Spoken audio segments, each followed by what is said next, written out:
बस केवल वासना वैसे वैसे मालूम होती है। ऐसे इस समय भी वासना से घनीभूतता मालूम होती है, और जो है उस तत्व में ही था उसको कहीं घनीभूतता है नहीं, कोई घन चीज है ही नहीं यहाँ। तो अपने अपने अनुसार हाँ, कोई घन चीज यहाँ पर है ही नहीं उसकी दृष्टि में। चल यार, सब उसी में लीन हो गया ना, और वही आत्मरूप हो गया। अहमेव विश्वमयो महत् चैतन्य भरित, ऐसी भावना हो जाएगी। अच्छा, इन्होंने भी चितौ एव यो लीयते तस्य परम भैरवतावैव यथा घनीभूत प्रकाश एव। देखिए अच्छा उदाहरण दिया इन्होंने, यथा घनीभूत प्रकाश एव सूर्यमंडलम। अरे घनीभूत प्रकाश ही सूर्यमंडल है, समझे ना। जो व्यापक प्रकाश है वही घनीभूत जहां हो गया वहां सूर्यमंडल हो गया। जैसे लोग कहते हैं कि परमाणु तो व्यापक है, यहाँ पर घनीभूत हो गया, वह खंभा दिखने लगा, सजातीय परमाणु पुंज हो गया, सजातीय परमाणु का पुंज हो गया। इसी प्रकार जो है सूर्य हो गया, और सूर्य क्या है, सूर्य और कोई चीज नहीं, और विशेष हो गया, मिलने से विशिष्ट, बस वही सूर्य हो गया, प्रकाशक बन गया, बस और कुछ नहीं बना।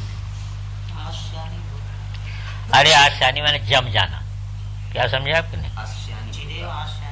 सीदेव आश्यानी भूता जगदात्मना भाती ही। अरे जम गया भाई, चैतन्य जम गया। कहने का तात्पर्य यह है कि जैसे बाष्प जम करके बर्फ दिखाई देता है, ऐसे वो स्थूल मालूम होने लगा। यही आश्यानी भूत है, और क्या घी की तरह कोई जमेगा थोड़ो, पर जैसे ठंडे के माध्यम से वही क्या होता है, बर्फ दिखाई देने लगता है, ऐसे उपाधि के माध्यम से वही घनीभूत दिखाई देने लगता है। हाँ, बस इतने हैं, इतने हैं।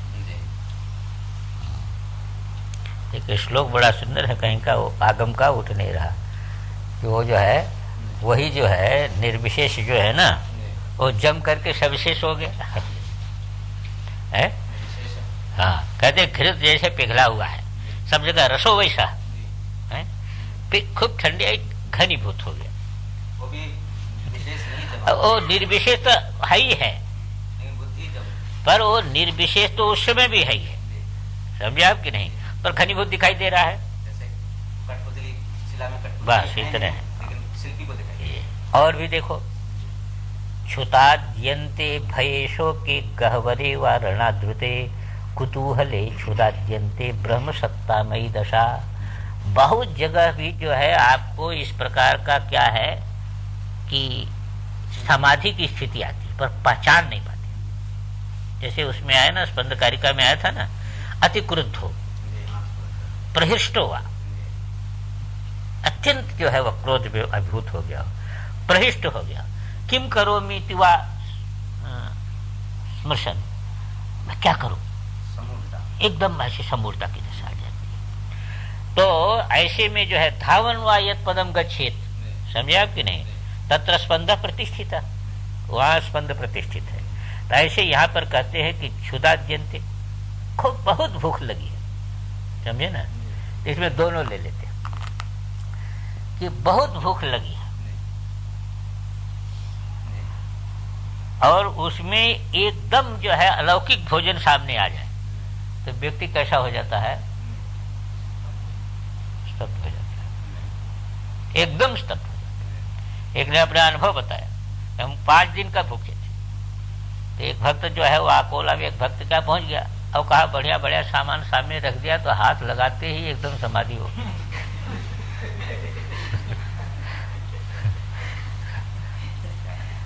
एक नौकर आता था वहां कलकत्ते में एक सेठ का, तो उसका सब भाई भाई में झगड़ा हो गया, सब बड़ी भारी संपत्ति करोड़ों की जो है वो सब रिसीवर बैठ गया उस पर सरकार।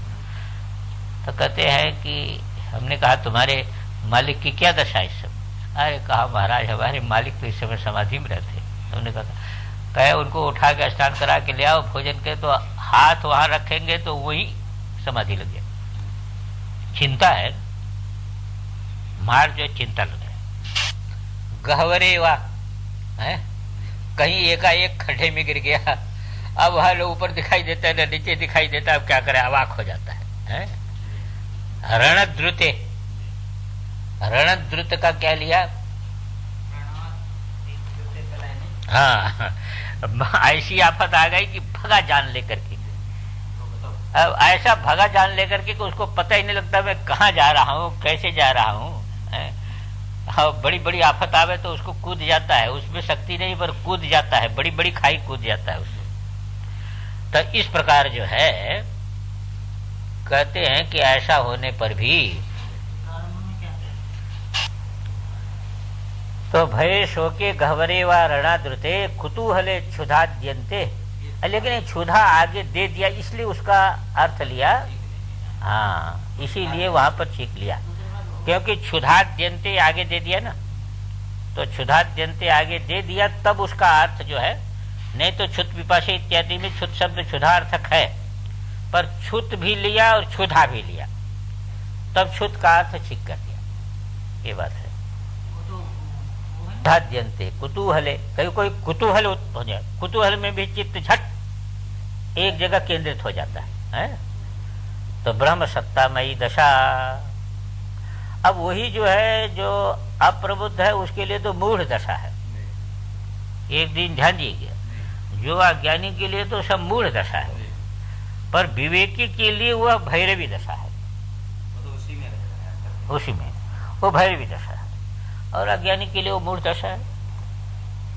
अच्छा, तो ये कहा, वो ही जो कहा था उसमें अति क्रुद्ध प्रहिष्टो वा किम करो मेति वा मृशन धावन वायत पदम गच्छेत तत्र स्पंद प्रतिष्ठिता, उसी प्रकार का है। अच्छा,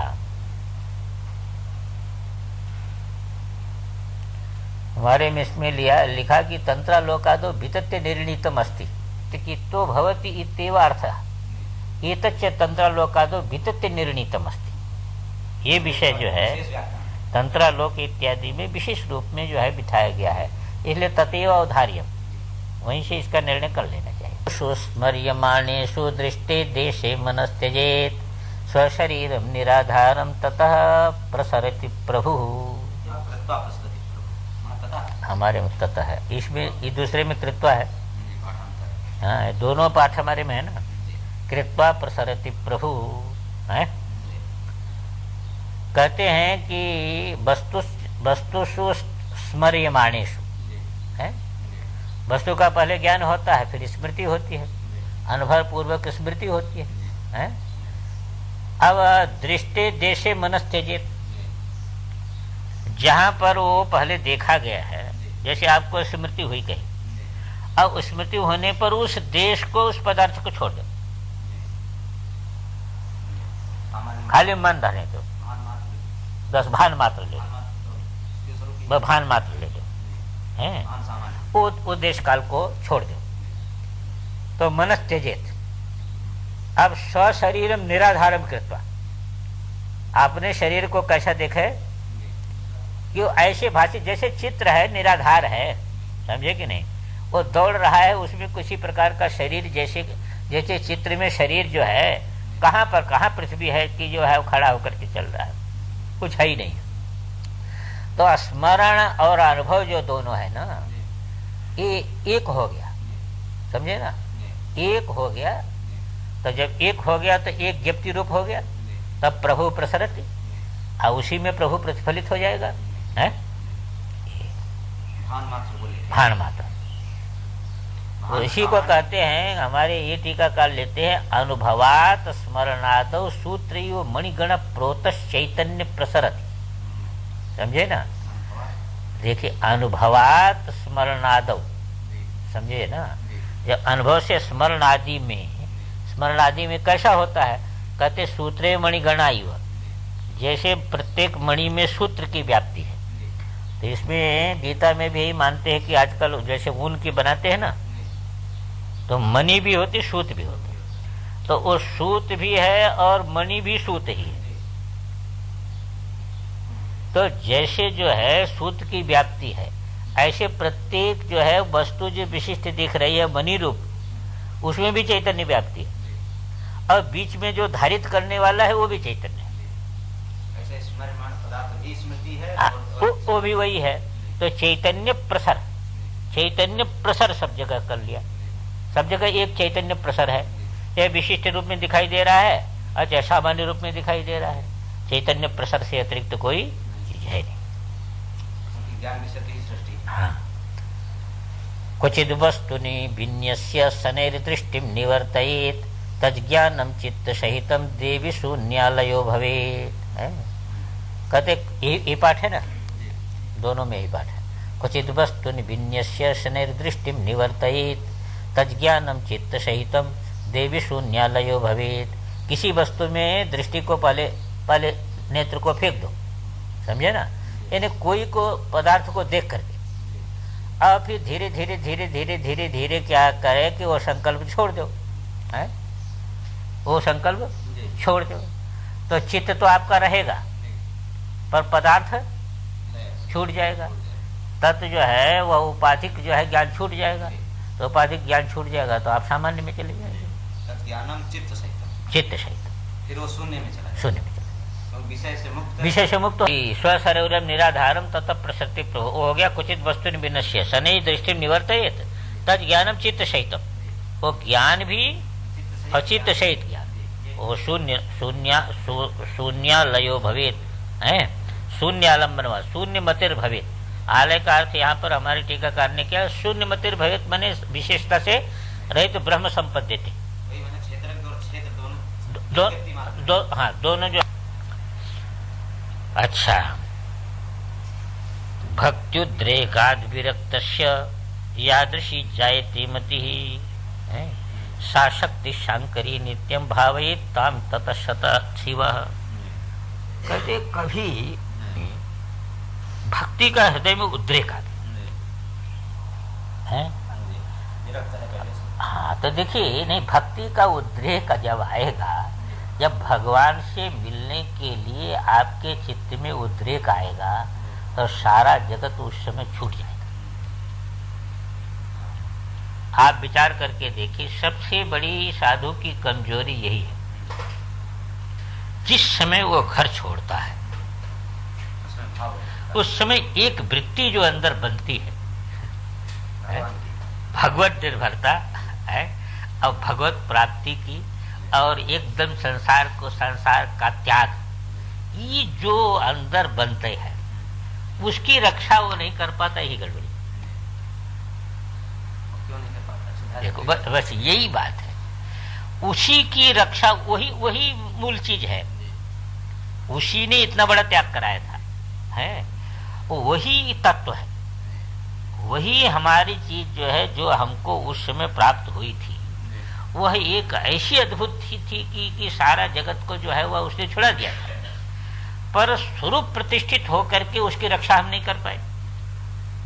जैसे मान लीजिए कि सब छोड़ दे, है तो छोड़ने के बाद स्वरूप प्रतिष्ठा हो जाएगी तो स्थिर हो गई वो, और स्वरूप प्रतिष्ठा यदि नहीं, उसका सदुपयोग नहीं कर पाए हम, उसका यदि सदुपयोग नहीं कर पाए तो क्या होगा, वो फिर कोई आधार पकड़ेगी। उस समय देखिए भैरव हो गए थे, भैरव तो आया लेकिन स्वागत नहीं। हाँ, पर उसको हम सत्कार नहीं कर पाए, उसकी रक्षा नहीं कर पाए, तो अब फिर वो वृत्ति क्या करेगी, अब वो जो है या तो अधिष्ठान में लीन हो जाए, काम बन गया, और नहीं तो फिर कोई न कोई आधार पकड़ेगी, नहीं तो बिना आधार के कैसे जिएगी वो। जो आधार था उसको छोड़ दिया तो दूसरा आधार बनाने लगती। यही कमी थी।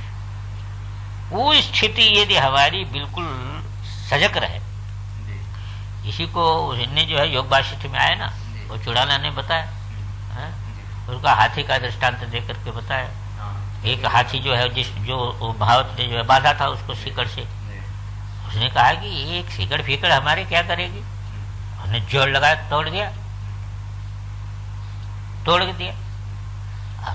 जब फिर जो है वह जंगल में जाकर के सो गया। जिस समय वो तोड़ा तो महावत तो उसके सिर पर था, तो वो गिरा सामने, पर सामने गिरा पर वैसे उठा के फेंक दिया, मारा नहीं।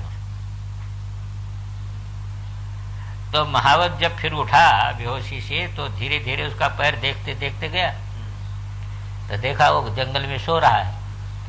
तो उसने एक जो है वह खाई तैयार कराई, उसके ऊपर त्रिड़ादी रख दिया, त्रिड़ादी रख करके खाई तैयार कराया।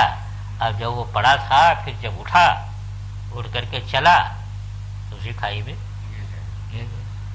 तो उसको फिर धीरे धीरे धीरे धीरे धीरे करके उसने अपने बस में किया। ऐसे यही होता जब छोड़ता है। कोई चुड़ैल ने कहा तुम राज्य पाट छोड़ करके वहां से चले थे तो तुम्हारा अहंकार रूपी महावत तुम्हारे चरणों में गिरा था, तो उसको मारने का उपाय तो किया नहीं तुमने, उसको मारा नहीं तुमने, निर्बीज किया नहीं।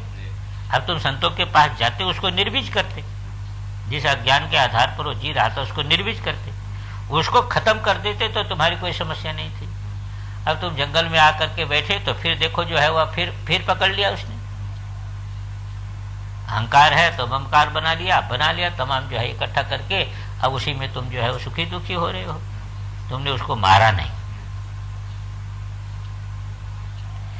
तो साधु की एक चीज बहुत ध्यान देने की, जिस क्षण उसने घर छोड़ा उस क्षण की वृत्ति कहाँ गई, वही तो एक चीज थी। वो हमारे पास कई चीजें ये हैं कि हम ये जगत में भूल जाते हैं। जैसे देखिए छोटा बालक है, उसमें श्रद्धा तत्व तो बहुत विलक्षण है। कदे माता झट मान लेता, कदे पिता झट मान लेता है, कदे घड़ी है झट मान लेता। अब वो सब भटकाते हैं दुनिया के लोग, कहते अंधविश्वास। अरे अंधविश्वास इसके बिना तुम एक क्षण नहीं आगे बढ़ गए। तुम्हारे पास जो कुछ है वो अंधविश्वास है कि नहीं? अंधविश्वास है कि नहीं? तुमने तर्क किया, जब कह दिया ये माता है, तुमने क्यों मान लिया? मान क्यों लिया? तुम्हारे पास जो भी ज्ञान है वो सब अंधविश्वास है। और ये जो सुन लेते हो कि वेद आदि में अंधविश्वास है, ये भी सुन करके तुमने अंधविश्वास कर लिया। कोई पढ़ा तो नहीं, वेद पुराण पढ़ा नहीं, पर तुमने किसी से सुन लिया, अंधविश्वास कर लिया, तुमने अंधविश्वास करके मान लिया। ये जो विश्वास शक्ति थी, ये विश्वास शक्ति एक अद्भुत चीज थी। यही ये मनुष्य की बहुत बड़ी चीज है। पर जैसे जैसे इसको अभिमान बढ़ता है, ज्ञान का अभिमान बढ़ता है, तो अपनी बुद्धि लगाने लगता है। हाँ, तो श्रद्धा को छोड़ देता है, श्रद्धा दबने लगती है, अपनी बुद्धि लगाने लगता है। ये कमजोरी है। इसीलिए उपनिषदों में पहले उपासना बताए। उपासना में श्रद्धा छोड़ करके आपकी गति नहीं, बुद्धि से काम नहीं चलेगा। वहां कहा जाए 3 इसमें है, 3 इसमें है, इसलिए 3 अक्षर इसमें है, 3 लोक है, इसलिए इसको अक्षर को पकड़ेगा, 3 लोकों को पालेगा। अब ये क्या बुद्धि है? मानना मैंने श्रद्धा। इसलिए उपनिषदों में उपासना कह करके उस श्रद्धा को जागरूक किया, उस श्रद्धा को जागरूक किया। वो श्रद्धा समर्पित जब बुद्धि होगी तभी शास्त्र हमको पढ़ने पड़ेगा।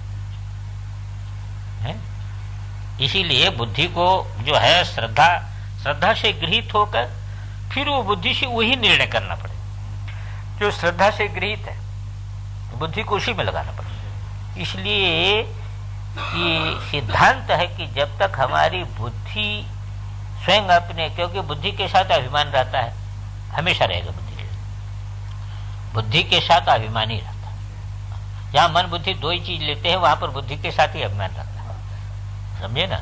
जहां बुद्धि रहेगी वहां अभिमान है। बुद्धि जब तक श्रद्धा समर्पित नहीं होगी तब तक जो है ये तत्वग्राहिता, जहां अभिमान रहेगा तत्वग्राहिता नहीं होगी। ओम पूर्णमदः पूर्णमिदं पूर्णात् पूर्णमुदच्यते वस्त्वन्तरे वेद्यमाने निर्वस्तु शून्यता तामेव मनसा ध्यात्वा विदितोपि प्रसाम्यति। अब एक कहते हैं कि किसी वस्तु को जो हम विचार करके देखते हैं, कोई भी वस्तु का ज्ञान हो रहा है, तो किसी वस्तु का ज्ञान हो रहा है तो जब उसको हम विचार करते हैं कि देखो अब उसमें आप टिक जाइए, अब विचार करके चैतन्य रूप से अतिरिक्त तो है नहीं। जब वस्तु जो है वह चित्त दर्पण में जो है वह दृश्यमान है, तो चित्त दर्पण से पृथक है नहीं। तो एक वस्तु को पहले बुद्धि में निर्धारण कर लीजिए कि चित्त दर्पण से भिन्न है ही नहीं। अब जब निर्धारण आपने कर लिया तो वही जैसे एक चावल आप टो लेते हैं, तो एक वस्तु का निर्धारण कर लिया कि यह चैतन्य से अतिरिक्त नहीं है, तो सारा वस्तु जाल जगत का वो शून्य हो गया, वो रहे नहीं। एक में स्वरूप का ज्ञान हो गया तो समझ। हाँ, एक में आपने जब निर्धारण कर लिया तो वही नियम सब जगह लगा दीजिए।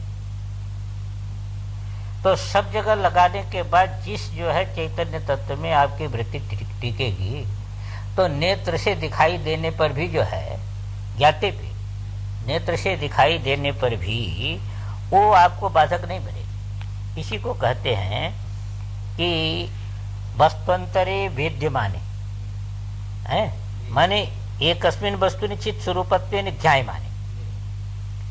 एक वस्तु को जब चित्त स्वरूप करके आपने जान लिया तो अन्यत्र सब जगह अभाव बुद्धि कर दीजिए उसी आधार पर। तो उसी आधार पर जो है वह अभाव बुद्धि जब आपने कर दिया तो शनैः वस्तु सुशून्यता, शनैः धीरे धीरे क्या हो जाएगा कि सभी वस्तु आपके लिए, तो तामेव मनसा ध्यात्वा, अब उसी स्थिति को मन से पकड़ लिया तो विदितो प्रशम्यति है, वेद वस्तु देखने पर भी जो है मन स्वरूप में शांत हो जाता है। अब एक चीज बताते हैं कि देखिए, ये जो शुद्धि अशुद्धि या जो है पुण्य पाप इत्यादि चीजें बताई गई हैं, जैसे वेदांत में भी आता है, तो जहाँ पाप का आता है तो कहते हैं तत्ववेत्ता के लिए पुण्य भी क्या है, पापी। जो भी जन्म देने वाला है, तो जैसे पाप जन्म देने वाला है, ऐसे पुण्य जन्म देने वाला है। और जो जन्म से जो है वह चक्र से ऊपर उठना चाहता है तो उसको पाप भी, वो पुण्य भी पाप रूप हो गया। इसी प्रकार ये शुद्धि है, ये अशुद्धि है। एक व्यवस्था है जगत में, व्यवस्था है किसके लिए? व्यवस्था है किंचित ज्ञ के लिए है, अल्पज्ञ के लिए ये व्यवस्था है। ये ऐसा हाथ धो तो ऐसे आसन पर बैठो, तो ऐसा खाओ, तो ऐसा रहो, एक व्यवस्था है। तो उसके लिए एक व्यवस्था है।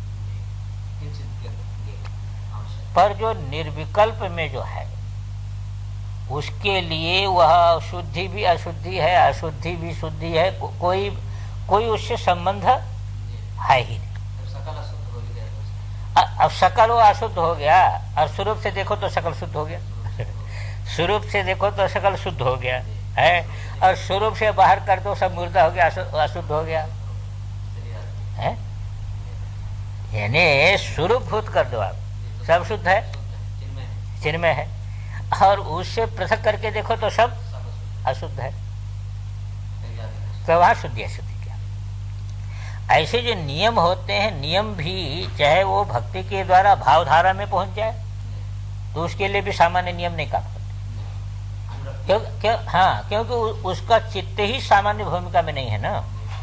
उसका चित्त जिस भूमिका में है, तो जिस भूमिका में है वहां पर ये नियम नहीं चलेगा, चाहे भक्ति में हो और चाहे ज्ञान में। ज्ञान में तो जो है वह अधिष्ठान से अतिरिक्त है ही नहीं है, तो अधिष्ठान शुद्ध है, इसलिए कहा नहीं ज्ञान न सदृशम पवित्र में विद्यते, वही पवित्र है और बाकी सब अपवित्र, उसको लेकर के पवित्रता सब है।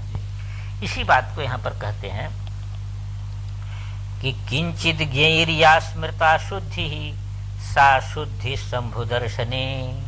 समझे कि नहीं? न शुचिर हे शुचिस्तस्मान निर्विकल्प सुखी भवेत। किंचित ज्ञेय है, जो किंचित ज्ञ है, अल्पज्ञ है, उसके लिए शास्त्र में या शुद्धि स्मृता, जो शुद्धि कही गई है, सा अशु शंभु दर्शने, एक चैतन्य मात्र दर्शन वाले के लिए सा शुद्धि अपि अशुद्धि होती, वो भी अशुद्धि है। वो कहाँ शुद्धि है? हाँ, अशुद्धि है। जैसे वहां कहा कि जो पुण्य है वो भी पाप है, ऐसे कहा वो शुद्धि भी अशुद्धि है, क्योंकि जो स्वरूप है न शुचिर है शुचिष्ट, वहां शुचि अशुचि का कोई, सूर्य में प्रकाश अंधकार का कोई प्रश्न नहीं है, नित्य प्रकाश नित्य प्रकाश है, वो प्रकाश स्वरूप है। तो जब प्रकाश स्वरूप है तो उसमें अब शुद्ध हो गया, अब अशुद्ध हो गया, ऐसा करने से शुद्ध हो जाएगा, ऐसा करने से अशुद्ध हो जाएगा, तो ये बनता नहीं। तो वहां पर जो है शुचि अशुचि का किसी भी प्रकार का जो है प्रश्न बनता नहीं। तस्मा निर्विकल्प सुखी भवे। इसलिए अब ये विकल्प छूट गया। ये भी तो एक विकल्प था ना, ये भी जगत का, ये सब विकल्प है। पुण्य है, ये पाप है। अब ये विकल्प एक जगह के लिए आवश्यक हो गया है? ये पवित्र है, ये अपवित्र है, एक जगह के लिए। जैसे अब साधन करना, शुचौ देशे प्रतिष्ठाप्य स्थिर आसनम आत्मनः। अब वह शुचि वहां पर जो है वह सब उसका उपयोग है। पर जहाँ सांभवी दशा है वहाँ क्या इसका उपयोग है? वहाँ कुछ नहीं है, वहाँ कोई है ही नहीं है। वहाँ बस चैतन्य मात्र जो है वो शुद्ध है, और दूसरी वृत्ति ही अशुद्ध है। जो स्वरूप को छोड़ने वाली प्रत्येक व्यक्ति वृत्ति जो है वो अशुद्ध है। अनात्मा, सब अनात्मा है। अनात्मा है तो अपवित्र है, मुर्दा हो गई। एक है, उसमें एक है, यही है। कहीं देखिए उसी को पवित्र मानेंगे, कहीं अपवित्र मान लेंगे, है? समझे कि नहीं? आप व्यवहार देख लीजिए, प्रांत प्रांत का व्यवहार देख लीजिए, तो आपको ये समझ में नहीं आएगा कि कैसे होगा। आप गुजरात में चले जाइए, हैं? पानी को जूठा मानते ही नहीं, शायद किसी चीज को जूठा ही नहीं मानते हो। एक बार हमारे परमेश्वरानंद जी थे, तो वो ले आया जो है वो चाय, समझे कि नहीं? तो चाय ले आया जो है वो उसमें जो है वो कप में ले आया महात्मा। तो गाने भाई महात्मा जो है वह कप में नहीं पीते, तो उसने केटली में छोड़ दिया उसको। केटली छोड़ दिया। एक बार जो है मंडलेश्वर जी अखंडन ने तो ये कहा, हाँ ठीक है, कहा। अब कहा कि देखो, सर्वत्र भैरव भाव सामान्येष्वपि गोचरः न तद्व्यतिरेकेण परोस्ति यद्वया गतिः। नहीं तो सीधे जो है विचार है, एक भैरव ही है सब, समझा? ये दिखाई देता है पर है ही नहीं। जैसे आपको चित्र दिखाई देता है, कहो कि पर्दा ही है, पर्दा से अतिरिक्त है ही नहीं।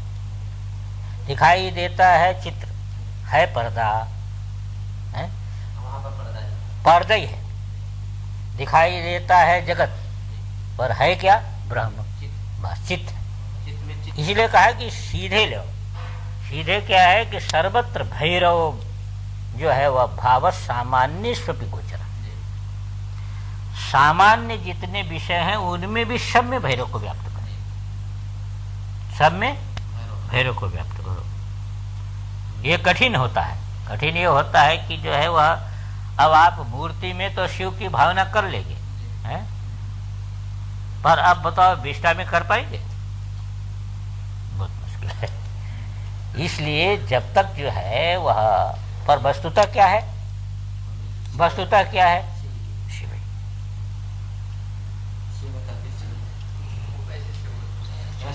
अब चाहे जल का है, चाहे पहाड़ का है, चाहे वह कचरा है, चाहे वो झाड़ू है, वो सब क्या है? एक पर्दा, एक पर्दा। हमने महाराज कई बार कहा करते थे कि जहां तुम्हारा पैर पड़ रहा है वहां भी ईश्वर जब तक नहीं दिखाई देगा तुमको, तब तक जो है ईश्वर समझ में नहीं आएगा। इसको बहुत बार कहते थे, नहीं आएगा। जहां, हाँ, जहां तुम्हारा चरण पड़ रहा है वहां भी शिव की व्याप्ति है। ये बात समझ में आनी चाहिए। ये बात नहीं समझ में आती है तो फिर हमारा शिव परिच्छिन्न हो गया है, सर्वाधार नहीं हुआ। वो आया था ना, हाँ, ये उससे जो है नहीं। तो इसी प्रकार यहाँ पर कर रहे हैं कि सामान्य स्वपि गोचरः सर्वत्र भैरव भाव वस्तुषु अपि। विषय जो है केवल वही है, एक पता, एक शिव है, एक भैरव है। न च तद व्यतिरेकेण, भैरव को ग्रहण नहीं कर पा रहे हैं, हमारी दृष्टि पर्दे में केंद्रित नहीं है, तो हमको चित्र में जो है वह सारी की सारी चीज दिखाई दे रही है। हमारी दृष्टि जो है स्वर्ण में केंद्रित नहीं है, तब आभूषण में घूम रही है। तो न च तद व्यतिरेकेण परो अस्ति इति अद्वया गति है। तद व्यतिरेकेण पर न अस्ति, वो भैरव से व्यतिरिक्त कोई चीज है ही नहीं। तो एक अद्वय में आपकी वृत्ति टिक जाएगी, क्योंकि ये विशिष्ट जो भान है, यही विशिष्ट भान तो जो है वह बाधक हो रहा है ना। देखिए, मन की व्यापकता में यही बाधा है।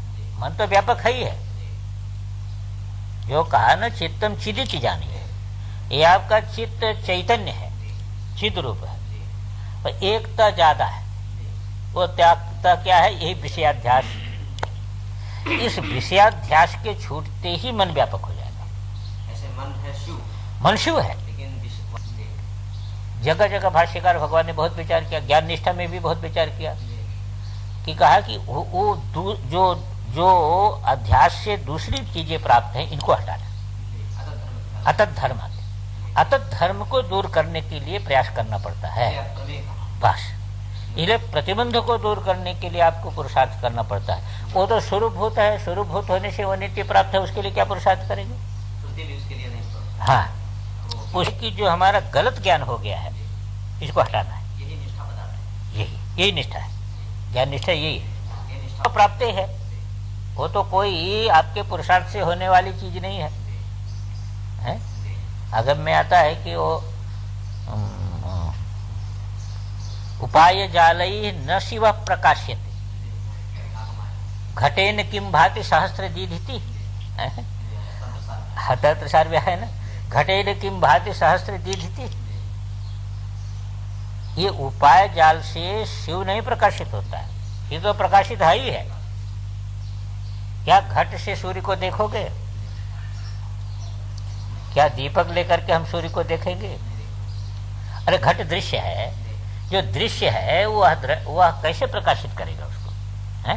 वो तो उसी प्रकाश में दिख रहा है, तो जिस प्रकाश में दिख रहा है उस प्रकाश को कैसे प्रकाशित करेगा? तो ये सारा का सारा करना किस लिए पड़ता है? क्यों? अतत धर्म व्यावर्तन। ज्ञान से तो अज्ञान निवृत्त हुआ। हाँ, और निष्ठा से विपर्य निष्ठा, ये दोनों यही पुरुषार्थ है, इसी को पुरुषार्थ करना। ज्ञानी पर न च तद व्यतिरेकेण परो अस्ति इति अद्वया गति ही। अद्वय गति, हाँ देखिए यहाँ पर वो श्लोक दिया है, उपाय जालम है, उपाय जालम यहाँ पर कह दिया। हमको याद है उपाय जालैर न शिव प्रकाश्यते, इसमें है उपाय जालम न शिव प्रकाशयित है, ये भी ठीक है। जहाँ पर वो क्रिया दूसरी हो जाएगी ना, वहाँ तृतीयांत हो जाएगा। यहाँ पर कर्ता ले लिया, उपाय जालम न शिवम प्रकाशयित घटेन किम भाति सहस्त्र दीधिति ही। आप में है ना? तो दिखने में ऐसा होगा, है तो उपाय जाल ही। भाई वो नहीं, ऐसे भी हो जाएगा। वो ये कर्तृ प्रयोग है, वो कर्मणि प्रयोग कर दिया था, तो वहाँ कर्ता में तृतीया हो गई। विवेचयन नित्यम उदार दर्शन, इसको बार बार विचार करता हुआ उदार दर्शन हो गया, उसकी दृष्टि फैल गई, संकुचित दर्शन नहीं रहा। तो स्वयं प्रकाशम शिवम आविशेत क्षणात्, स्वयं जो है प्रकाश स्वरूप जो शिव है उसमें हंतालीन हो जाएगी। ये कहा, बहुत श्लोक दिया इसमें है, और बहुत अच्छे अच्छे दिए। महार्थ मंजरी का एक दिया, यम जानन्ति जदा अपि जलहारियो पियम विजानन्ति। समझे कि नहीं? अरे भाई, हाँ, जल ले आने वाली जड़ लोग जो है वो भी जिसको जानते हैं। यस्यैव नमस्कारः स कस्य स्फुटो न भवति कुलनाथ, इसको वेद का प्रमाण वो दिया ना श्रुति में। उतेनम गोपा है ना रुद्री में, हाँ, आदृशन है, उतेनम उदहार्य है, जिसको जो है वह गौ चराने वाला भी जानता है, हाँ, उसको जानता है। आदृशन, समझा कि नहीं? उत एनम उदहार्य, जल भरने वाली भी जानती है। पनिहारिन उतेनम विश्वाभूतानि सदृष्टो मृडयति न। समझे ना, समस्त देखते हैं तो उसका जो है, जिसको समस्त जो है वह भूत देख रहे हैं, वह जो है वह उसका साक्षात्कार होने पर न वो हमको जो है सुख देता। स मृडयति, मृडयाति पाठ है कि मृडयति, मृडयाति भी हो सकता है। मृडयाति। तो इस प्रकार कहते हैं कि उसको इसी के लिए कहते हैं, एक चीज समझ के रखना चाहिए। आगम इसको जगह जगह कहता है, तत्व तो कभी अनावृत होता ही नहीं। आपकी दृष्टि भले ही अनावृत हो जाए पर तत्व अनावृत नहीं होता। वो अनावृत नहीं है, पहचान नहीं। हमारी दृष्टि चित्र में टिकी है तो पर्दे की पहचान नहीं। वो अनावृत नहीं है, पर्दा अनावृत नहीं है, पर्दा आवृत नहीं है, वो अनावृत ही है। उसको ग्रहण किए बिना चित्र ग्रहण नहीं होता। हाँ, वो पर्दा को गृहित किए बिना आप चित्र को ग्रहण कर ही नहीं पाएंगे। प्रकाश को जो है वह गृहित किए बिना आप किसी वस्तु को नहीं ग्रहण कर पाएंगे। ऐसी ज्ञप्ति को गृहित किए बिना आपको किसी का ज्ञान नहीं होगा, ज्ञान होगा ही नहीं, विशिष्ट ज्ञान होगा ही नहीं। समुद्र इसलिए वह अनावृत है, शिव सदा अनावृत है, कभी भी आवृत नहीं। तो प्रतिभिज्ञा दर्शक कहता है कि वो अनावृत तो है पर उसकी पहचान नहीं है अपने को। समझे? सारा दुनिया का जो व्यवहार हो रहा है, तो कहा कि ये अद्वया गति, तो कहा उदयनम गोपा दर्शन है, उदयनम उदहार्य, रुद्री में है ना ये। हाँ, उदयनम विश्वाभूतानि सदृष्टो मृडयाति न। अब कहते हैं कि देखिए इसी को महार्थ मंजरी में लिखा उन्होंने कि यम जानन्ति जड़ा। समझे कि नहीं, महार्थ मंजरी है तो महार्थ मंजरी में जो है लिखा यम जानन्ति जड़ा जलहारियोपि यम भी जानन्ति। समझे कि नहीं, समझे, यस्यैव नमस्कार है। अरे वहां आता है ना पंचम में क्या है, अरे नमस्कार तो है पंचम में, रुद्री में, पांचवें अध्याय। हाँ बस वो नमस्कार ही है।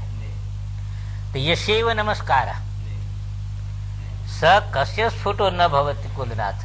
जिसके लिए ही नमस्कार। हाँ, सारा नमस्कार उसी के लिए है, सारा नमस्कार उसी के लिए। इसीलिए कैवल्य उपनिषद में उसको पंचम अध्याय को स्थूल साधन मानते हैं। कैवल्य उपनिषद के अंत में जो है जो कहा ना कि शतरुद्रियम, हाँ वो वही है पंचम अध्याय। उसमें थोड़ा संगति है, कुछ जो है मंत्रों को जोड़ करके 100 मंत्र होता है। और 100 मंत्र के द्वारा रोज जो है महादेव का अभिषेक करने का है ज्ञान प्राप्ति के लिए। पंचम का बड़ा महत्व 11 पाठ में भी उसी को कहते हैं ज्ञान प्राप्ति के लिए। वो पंचम अध्याय है, कुछ मंत्र और जुड़ते हैं, कुछ दोबारा आते हैं, ऐसे करके 100 है संख्या। हमारे पास कहीं लिखा था, हमने लिखाया भी था कुछ लोगों को, वो 8वें अध्याय के जोड़ते हैं। हाँ कुछ जोड़ते, हमारे पास लिखा है वो लिखा है। तो वो 100 मंत्र जो है, वो 100 मंत्र जो है उसके द्वारा जो प्रतिदिन महादेव का अभिषेक करता है उसको जो है वह ज्ञान उद्भूत होता है। ये कैवल्य उपनिषद में, मेरा ख्याल है किसी उपनिषद में आता है, कैवल्य में शायद आता है, यम सतरुद्रियम यह अधीते ऐसे करके आता है, कैवल्य में ही आता है। तो ये कह दिया। अब ये सम भैरव भूमिका हो गई ना, अब शाक्त भूमिका देख लीजिए। शक्ति जो है वह व्यवहारिक बन जाती है ना, समशत्रौ च मित्रे च समोमानावपानयो ब्रह्मणः परिपूर्णत्वाद इति ज्ञात्वा सुखी भवेत्। शत्रु व्यवहार में क्या दिख रहा है आपको, शत्रु और मित्र है, पर एक ही दिख रहा है, वही शत्रु दिख रहा है, वही मित्र दिख रहा है। इसलिए हमारी वृत्ति कैसी होनी चाहिए, शुभ का सम हो। नहीं, जहां आत्मबुद्धि आप कर लेते हैं ना, अब शरीर के देखिए भिन्न भिन्न अवयव है, पर आत्मबुद्धि करने से क्या है, सबके प्रति प्रीति हो जाती है, समान है, बस शिव होने से हो जाए। जैसे गीता में कहा समसूत्र मित्रे च तथा मानात्मानियो शीतोष्ण सुख दुखेशु समसंग विवर्जित, यही तो लक्षण बताया, ये लक्षण बताया। उसी को कहते हैं कि समशत्रौ च मित्रे च समो माना वो मानयो ब्राह्मण परिपूर्णत्वात्, क्योंकि एक ब्रह्म तत्व ही सब जगह व्यापक है, उसे अतिरिक्त है नहीं। तो इति ज्ञात्वा, इसको ठीक प्रकार से जब हृदयंगम कर लेता है ना, तब इसका आंतर आनंद जो है वह प्रकट हो जाता है, अपने सुख स्वरूपता को प्राप्त कर लेता है। किसी का नाम समत्वम योग उच्चते, समत्व विशिष्यते। समत्व कोई भावना नहीं है, वो एक तत्व ही है जो सम है, दृष्टि। अब उपासना में वही भावना बन जाती है, भावना करनी पड़ती है। तो तत्वतः है वही है, उस तत्व को पकड़ा तो सम दृष्टि हो गई। यस्य सत्यानुबोधे न, अब सत्यानुबोध में वृत्ति टिकी तब मन न संकल्प, मन में कैसे संकल्प होगा? आसन प्राणायाम इत्यादि सभी साधन है। और सत्यानुबोध किसी को चमक गया भगवत कृपा से, तो वो मन के लिए अब जगह ही नहीं है, कहा जाएगा? वही है। के लिए अंतर सार में साफ शब्द कर दिया कि भाई संभोपाय है, नहीं उसमें आता है तो शाक्तोपाय है, और उसमें भी प्रवेश नहीं है तो फिर आड़ोपाय बाहर का लेने पड़ेगा। अब वहां पर कहा कि बाहर का क्या करेगा? संकल्प का शोधन करेगा। कहा था विकल्प का शोधन करने से क्या, जो विकल्प तो तत्व हो नहीं सकता। कहा कि शुद्ध विकल्प निर्विकल्प मिले। हाँ, शुद्ध विकल्प का पर्यवसान, ऐसे सगुण ब्रह्म का पर्यवसान निर्गुण ब्रह्म में है। सगुण ब्रह्म का पर्यवसान निर्गुण ब्रह्म में है, समझे कि नहीं? ये है। अब निर्गुण ब्रह्म में नहीं जो है वह जा पाती वृत्ति, तो सगुण ब्रह्म को पकड़ो, है? उसमें जाएगी। पर सगुण ब्रह्म का पर्यवसान किसमें होगा? निर्गुण ब्रह्म। यही शास्त्र की एक पद्धति है। न द्वेषम भावेत क्वापि न रागम भावेत क्वचित, राग द्वेष विनिर्मुक्तो मध्य ब्रह्म प्रसरपति। अब वही देखिए जो है शाक्त भूमिका, पहले मैं कहा था कि समशत्रौ च, अब कहा कि जो है वो पकड़ो ही नहीं तुम उसको, कहीं भी द्वेष की भावना नहीं उत्पन्न होने दो, वो वृत्ति को वही खत्म कर दो, वही छिद्रूप कर दो। द्वेष नाम की कोई चीजें नहीं है वहां। तो क्या है कि शत्रु भी है मित्र भी है, पर भाव की समता है। ध्यान में आया कि नहीं? इसलिए शाक्त भूमिका हो गई। वो क्या हो गई? वो शाक्त भूमिका हो गई, क्योंकि भाव का समत्व आपने लाया। अब आपको शत्रु भी मित्र भी दोनों दिखाई दे रहा है, और इसमें क्या है कि उसको रहने ही मत दो, है? हाँ, वो है ही नहीं है, वो तत्व रूप कर दो उसको। तो इसलिए न द्वेषम भावेत क्वापि और न रागम भावेत क्वचित। हाँ, राग देश से विनिर्मुक्त, राग देश से विनिर्मुक्त हो गया तब मध्य में आ गया। मध्य में है, राग देश से युक्त था तो मध्य में नहीं रहेगा, जिसमें राग है उसमें रहेगा, जिसमें द्वेष है उसमें रहेगा। विशेष में आ गया, अब विशेष का हो गया अभाव, तब मध्य में कौन है? मध्य ब्रह्म प्रसरपति, माने जो है ब्रह्म तत्व विकास को प्राप्त होता है, अपरोक्ष में आता है। यदवेद्यम यदग्राह्यम यद शून्यम यद अभावगम तत्सर्व भैरवम भाव्यम तदंते बोध संभव। कहते हैं कि देखो,